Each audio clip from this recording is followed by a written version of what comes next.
शरद पवारांच्या मनात नेमकं काय आहे याचा अंदाज भल्याभल्यांना येत नाही। शरद पवारांच्या जवळचा नेमका कोण हे कुणीही ठामपणे सांगू शकत नाही। पण आज सोलापुरात बोलताना शरद पवारांनी त्यांच्या मनातली गोष्ट सांगितलेली आहे। विधानसभा निवडणुकीच्या पार्श्वभूमीवर सुरू असलेल्या दौऱ्यात त्यांनी एक महत्त्वाचं अत्यंत विधान केलेलं आहे।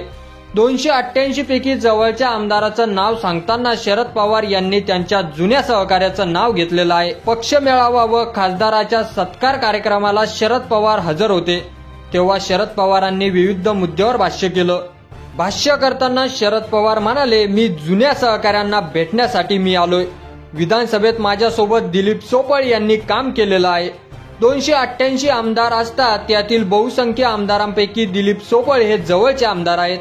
बार्शी आणि सोलापूरचे नाव दिलीप सोपळ यांनी केलं। बार्शी तालुका हा ज्वारी, सोयाबीन त्याचबरोबर टेक्सटाईल मिल्कसाठी प्रसिद्ध होता। बार्शीची उणीव दिलीप सोपळ यांनी भरून काढली। मंत्री म्हणून त्यांनी अतिशय चांगले काम सोपळ यांनी केलं। सरकारने जे काम दिले ते चांगले कामाचे काम त्यांनी केलं। प्रामाणिकपणे आणि काम करणारा नेतृत्व म्हणून सोपळ माहिती आहे, असं शरद पवार यांनी म्हटलेलं आहे। देशात आणि राज्यात वेगवेगळे वातावरण आहे, मात्र राज्याच्या हितासाठी राष्ट्रवादी, शिवसेना आणि काँग्रेस झटत आहेत। आघाडीच्या सरकारच्या मदतीने महाराष्ट्राचा विकास करण्याचा आमचा प्रयत्न राहणार आहे। महाविकास आघाडीकडून उमेदवार जाहीर होतील, त्यांना सगळ्यांनी सहकार्य करायचे आहे।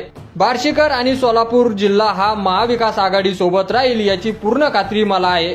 सामूहिकपणे प्रयत्न करू आणि यश मिळवू, असं शरद पवार यांनी म्हटलेलं आहे।